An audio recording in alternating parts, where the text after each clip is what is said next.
Hey guys, स्वागत है आप सभी का मेरे चैनल में फिर से। तो गाइस, अभी बज रहे हैं सुबह के 8। आज हम आए हैं ग्रोसरी लेने। ओके, तो मेरा दोस्त एक्चुअली गया हुआ है ग्रोसरी लेने, तो उसी का मैं वेट कर रहा हूँ। तो मुझे बैठे बैठे याद आया कि क्यों ना शेयर किया जाए कि जुलाई इंटेक के लिए स्टूडेंट्स को कैसे प्रिपेयर करना चाहिए, क्योंकि बहुत सारे बच्चे जो है जुलाई इंटेक में आने मांग रहे हैं। फिर ऊपर से अभी आप न्यूज़ सब देख रहे हो कि कैसे वीज़ा रिजेक्ट हो रहा है, ऑस्ट्रेलिया एक्सेप्ट नहीं कर रहा है, बहुत कुछ हो रहा है। ओके, तो जिसने मेरी पिछली वीडियो नहीं देखी है वो जाके चेकआउट करे, और व्लॉग्स जैसे मैं कभी कभार डालता रहता हूँ, तो आप अपडेटेड रह सकते हो। उसमें मैं कुछ कुछ इन्फॉर्मेशन शेयर करता हूँ। तो बात करते हैं जुलाई इनटेक का।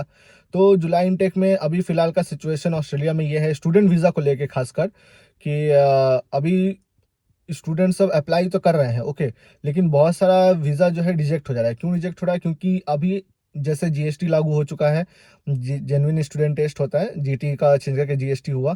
ओके, तो उसमें क्या हो रहा है कि अभी गवर्नमेंट जो है वो बहुत ज़्यादा स्क्रूटनाइज कर दे रही है, और बहुत स्ट्रिक्टली चेक कर रही है कोई भी जेन्युइन स्टूडेंट है कि नहीं। ठीक है, जैसे पहले क्या होता था कि ऑफर लेटर अगर यूनिवर्सिटी से आया, सीओई मिल गया, ठीक है, तो उतना ज़्यादा प्रॉब्लम होता नहीं था वीज़ा वीज़ा आने का लिए। ओके, लेकिन अभी क्या हो रहा है कि वीज़ा का लिए बहुत ज़्यादा प्रॉब्लम हो रहा है। क्यों?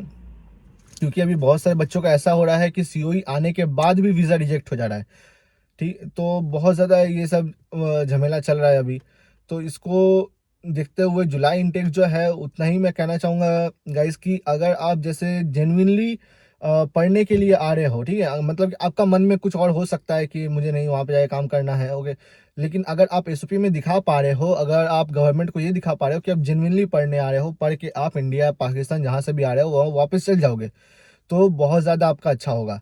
पहले क्या होता था कि पहले स्टूडेंट दिखा पाते थे एसओपी के थ्रू, ये सब दिखा पाते थे, तो लेकिन उसमें भी बहुत सारा अभी और स्ट्रिक्ट कर दिया गया है। अभी जो 300 वर्ड का एसओपी था, तो अभी भी 300 वर्ड का ही है, लेकिन और स्ट्रिक्टली चेक होगा बेसिकली। पहले क्या होता था, एसओपी चेक होता था नहीं होता था, खुद से कोई मतलब नहीं है, इंटरव्यू का कॉल आता था नहीं आता था, उससे कोई मतलब नहीं है। अभी तो क्या हो रहा है कि इंटरव्यू का कॉल भी नहीं आ रहा है।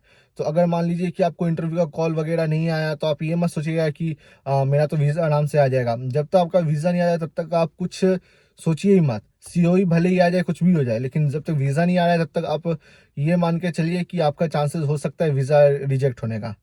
ठीक है, तो इसलिए आप जितना जेन्युइनली हो सके उतना दिखाए। आप जेन्युइनली आप कैसे दिखा सकते हैं?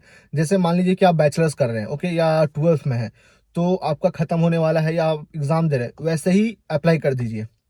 डायरेक्ट अप्लाई कर दीजिए ऑफर लेटर के लिए। जैसे ही आप डायरेक्ट अप्लाई कर देंगे ऑफर लेटर के लिए, तो इससे गवर्नमेंट को लगेगा कि हाँ, ये जैसे ही खत्म करके अपना कंट्री में स्टडीज खत्म करके डायरेक्ट यहाँ पे पढ़ने ही आने चाह रहा है। ठीक है, अगर आप वेट करोगे कि मैं रुक जाता हूँ 4 महीना 5 महीना, मेरा कॉलेज या 12th खत्म हो गया, मैं रुक जाता हूँ, तो उसके बाद आपको गवर्नमेंट को ये बताना पड़ेगा कि आप 4-5 महीना आप किया क्या।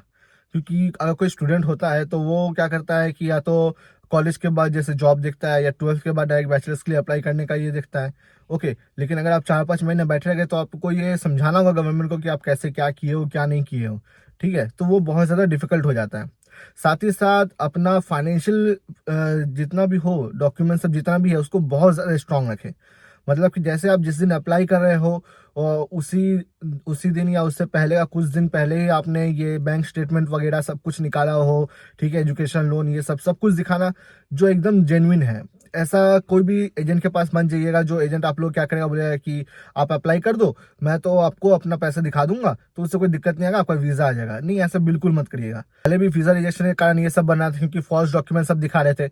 ओके, तो आप ऐसा बिल्कुल मत करिए, क्योंकि पहले तो एजेंट आपका दिखाएगा, चलो ठीक है, फिर एजेंट आपसे इंटरेस्ट भी लेता रहेगा, क्योंकि आपका अकाउंट में जब वो पैसा डालेगा तो इंटरेस्ट भी लेता रहेगा उससे। और जब आपका वीज़ा आ गया, आप जब फ्लाई करने वाले होंगे, तो आप तो क्या करेंगे कि अपना एजेंट का जो पैसा था उसको ट्रांसफ़र कर दोगे।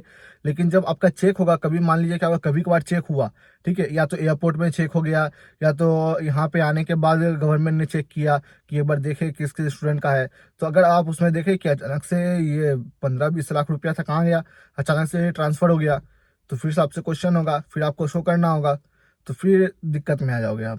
इसलिए गाइस, जितना हो सके फाइनेंशियल डॉक्यूमेंट बहुत ज़्यादा स्ट्रांग रखें। ओके, और इसमें स्ट्रांग रखने का मतलब, अगर आप एजेंट से भी ले भी रहे हो, तो क्या कहिए कि यहाँ पे आने का 1-2-3 महीना बाद जाके ही पैसा ट्रांसफर, मतलब कि एजेंट को वापस पैसा दीजिए। ऐसा मत कहिए कि यहाँ के आते ही आपने जैसे ही लैंड हुए वैसे ही आपने पैसा वापस कर दिया।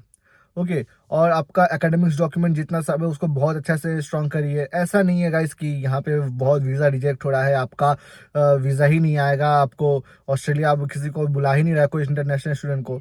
अगर ऐसा होता तो चलता ही नहीं ऑस्ट्रेलिया, ऑस्ट्रेलिया चलेगा ही नहीं। अभी क्या हो रहा है गाइस कि अभी इलेक्शन आने वाले हैं, इसीलिए ये और मतलब कि यहाँ के जो ऑस्ट्रेलियन पीपल है उनको दिखाने के लिए कि सब कुछ माइग्रेंट की वजह से हो रहा है, सब कुछ जो ये सब जो माइग्रेंट सब आ रहे हैं इनके वजह से ही हो रहा है।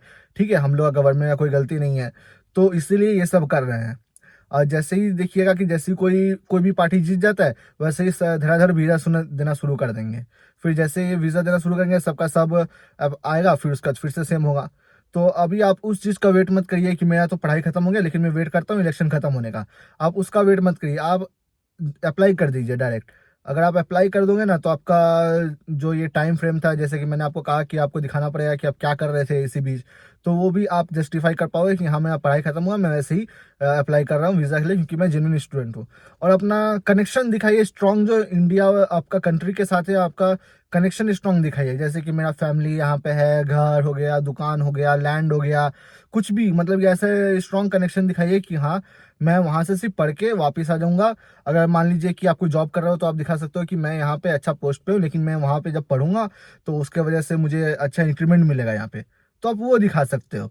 ठीक है, आपका जैसे लैंड हो गया या दुकान हो गया, तो आप मुझे दिखा सकते हो कि मेरे फादर ही है जो सिर्फ दुकान चलाते हैं अभी, तो मुझे ये दुकान संभालना है, तो मैं पढ़ के अपना दुकान में और ज़्यादा इंक्रीमेंट लाना चाहता हूँ और अलग तरीका से दुकान को पेश करने चाहता हूँ। ये सब आप एसओपी में बता सकते हो, तो जिससे आपको लगेगा। तो वीज़ा ऑफिसर अगर कभी आपको फ़ोन किया, तो उससे आप बोल सकते हो कि हाँ मेरा दुकान है, मेरा यहाँ यहाँ पे ये है। उससे झूठ बोलने में बिल्कुल ज़रूरत नहीं, जो आप एसओपी में लिखे हो वही बोलना। ठीक है, तो ये सब बातें कुछ ध्यान में आप लोगों को रखने का ज़रूरत है, और इतना ज़्यादा पैनिक होने का ज़रूरत नहीं है। अभी का सिचुएशन आपको एजेंट पैनिक में डाल देगा। फिर बहुत सारे यूट्यूबर लोग हैं जो सिर्फ वीडियो बना रहे हैं कि वीज़ा रिजेक्ट हो रहा है, किसी का वीज़ा नहीं आएगा, मत अप्लाई करो, ये करो वो करो। देखिए वो लोग तो आ गया है, वो लोग को कुछ मतलब नहीं है, वीज़ा आ रहा है नहीं आ रहा है, वो लोग उससे कुछ मतलब नहीं है। ठीक है, वो लोग वीडियो बनाने के लिए बना दे रहा है और पैनिक क्रिएट कर दे रहा है सबका अंदर। लेकिन जो सच्चाई वो मैं बता रहा हूँ कि वीज़ा रिजेक्ट हो रहा है, मैं बोल रहा हूँ वीज़ा रिजेक्ट हो रहा है, लेकिन अगर आप जेन्युइन हो ना, तो आपका वीज़ा रिजेक्ट नहीं होगा, कभी भी नहीं होगा। सिर्फ जेन्युइनिटी आपको प्रूव करना है कि हाँ मैं जेन्युइन हूँ, मेरा सब कुछ डॉक्यूमेंट वगैरह सब कुछ जेन्युइन है, बस हो गया। तो जितना डिमोटिवेट होने का ज़रूरत नहीं है, मोटिवेट रहिए और पॉजिटिव रहिए कि हाँ वीज़ा आएगा। वीज़ा लक के ऊपर भी डिपेंड करता है, लेकिन आप पॉजिटिव रहिए कि हाँ वीज़ा आएगा। तो अप्लाई करिए, अगर कुछ भी प्रॉब्लम आता है तो आप डायरेक्ट मुझसे पूछ सकते हैं। तो मिलते हैं नेक्स्ट वीडियो में, तब तक के लिए स्टे मोटिवेटेड, स्टे सेफ। आइए वीडियो के जाते जाते आप लोगों को कुछ यहाँ का नज़ारा दिखाया जाए, यहाँ का कुछ सीन दिखाया जाए।